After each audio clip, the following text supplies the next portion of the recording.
Very good evening जी। आज हम बात करेंगे पार्ट 3 प्रैक्टिस सेट तीसरा, ठीक है, पार्ट सेकंड की।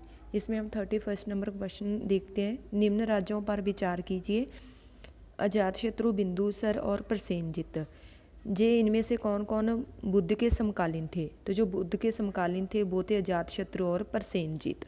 अगले प्रश्न है, 6वीं सदी ईसा पूर्व के दौरान बड़े राज्यों के उदय का मुख्य कारण क्या था?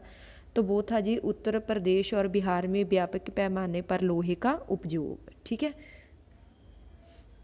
अगला प्रश्न है, मगध सम्राट बिंबिसर ने अपने राजवैद्य जीवक को किस राज्य के राजा की चिकित्सा के लिए भेजा था?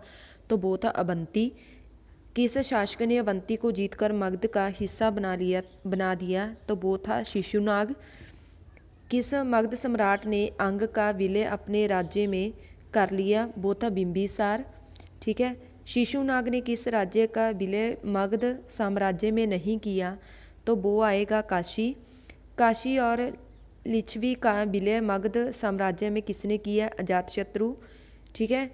मगध साम्राज्य के बारे में कौन सही नहीं है? तो वो था, इनमें से कोई भी नहीं आएगा, ठीक है। सिकंदर ने, इनमें से ना आप पढ़ लेना अच्छे से कि क्या कौन कौन सी चीज़ें हैं। सिकंदर के आक्रमण के समय उत्तर भारत पर निम्नलिखित राजवंशों में किस एक का शासन था? तो वो था जी नंद।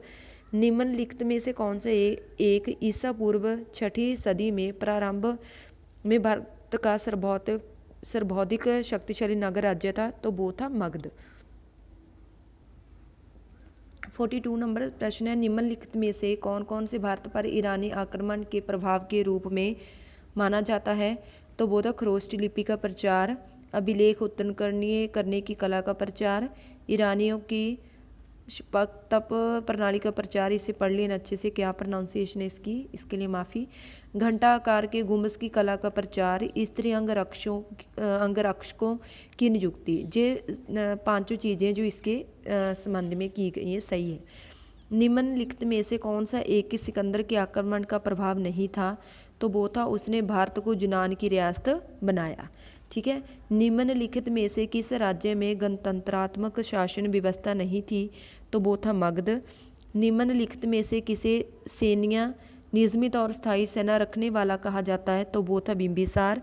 निम्नलिखित में से किसे उग्रसेन का मतलब है भयानक सेना का स्वामी कहा जाता था? तो वो था जी महापद्नंद।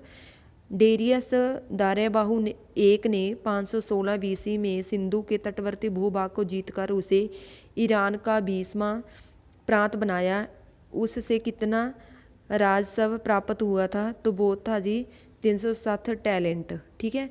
निम्नलिखित में से कौन सिकंदर के साथ भारत आने वाला इतिहासकार नहीं था? जय हेरोडोट्स वो सिकंदर के साथ नहीं आया था। महाजनपद काल में श्रेणियों के संचालक को कहा जाता था श्रेष्ठन, श्रेणीठन, जिसको पढ़ लेना अच्छे से। गृहपति का अर्थ है धनी किसान। अगला प्रश्न है हमारा, इसे मैचिंग करनी है हमने, ठीक है। अष्टकूलिक का आएगा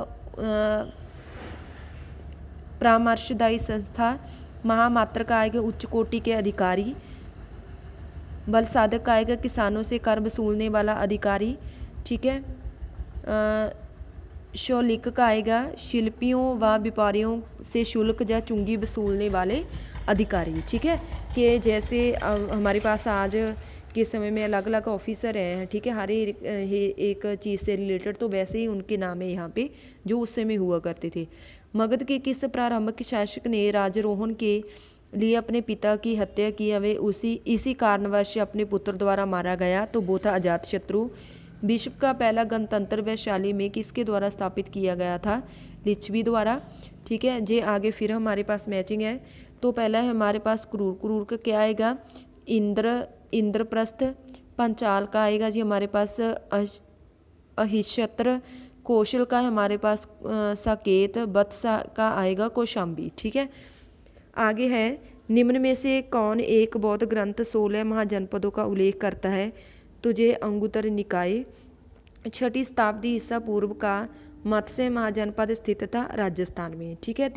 ये तो हमारा प्रैक्टिस सेट तीसरे का पार्ट सेकंड, जो हमारा प्रैक्टिस सेट तीसरा है वो आज हमारा हो गया है ठीक है, अगली वीडियो में हम अगले पार्ट के बारे में बात करेंगे। अगर वीडियो अच्छी लगी तो प्लीज़ इससे ज़्यादा से ज़्यादा शेयर करना, लाइक करना और कमेंट करके ज़रूर बताना कि जो आपको कैसी लग रही है। बहुत बहुत धन्यवाद।